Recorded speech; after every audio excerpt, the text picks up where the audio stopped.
Hi everybody, my name is Brent and today I'm going to show you a few tricks to help you get into a handstand. Tips rather than tricks.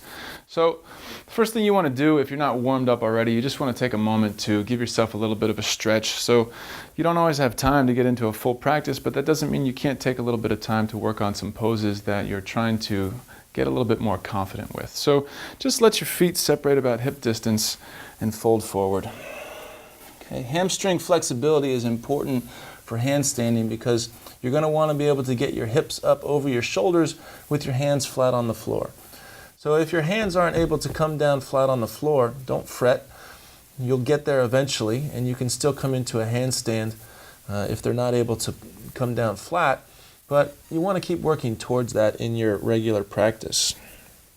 Okay, you want to work up your shoulders a little bit, so just take your hands behind your back, reach your arms over the back of your head. Tuck your chin to your chest, and again, work a little deeper into the hamstrings. Okay, take one more breath here. And then go ahead and release your hands. And just bend your knees and come down onto all fours. Okay, so you want to stretch your wrists a little bit before you start to put any load or pressure on them.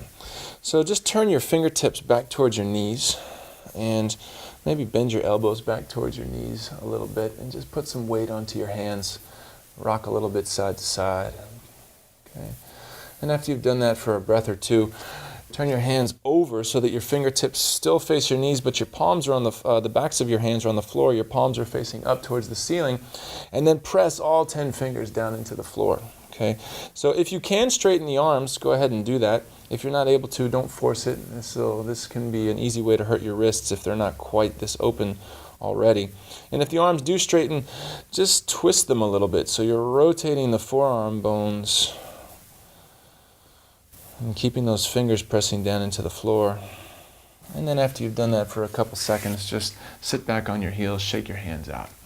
Okay, so when you stand on your hands, you want to have 3 points of contact. You want to press through the palms, the pads of your fingers, and the tips of your fingers.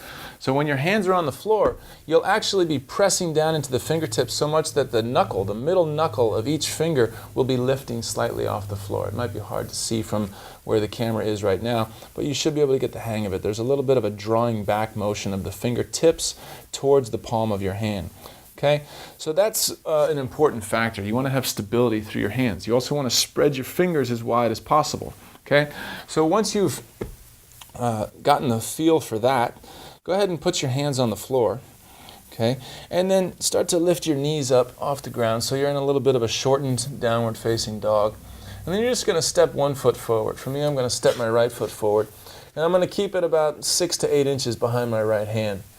Okay, and then the next thing we want to do is raise the left leg up. It's important to keep the integrity of the strength in your left leg here.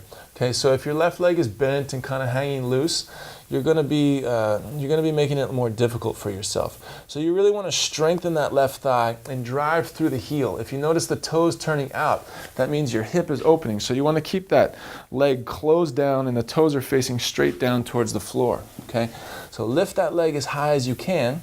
May not get all the way up above your hips, but that's okay. And then just raise your right heel. So you're up on the ball of your right foot.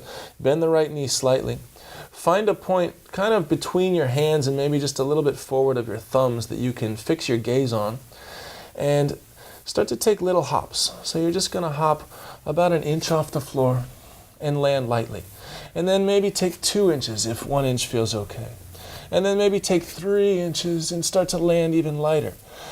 The whole time you're keeping that left leg, the lifted leg, strong and pushing through the heel. So eventually what you're trying to do is reach that left leg up towards the ceiling and push your heel up towards the ceiling and then maybe start to pull the right heel in towards your butt. Okay, so this right leg weighs a lot, and when you extend it out, it'll pull you back down towards the floor. So if you can keep it together and stay under control as you lift that left leg up and pull the right heel in, it'll make it a lot easier to balance on your hands. Remember, 3 points of contact through the hands: palms, pads, and fingertips. If you feel very stable here, you can start to raise that second leg up. Squeeze the legs together. Keep your eyes fixed on that point between your hands and really keep your thighs strong.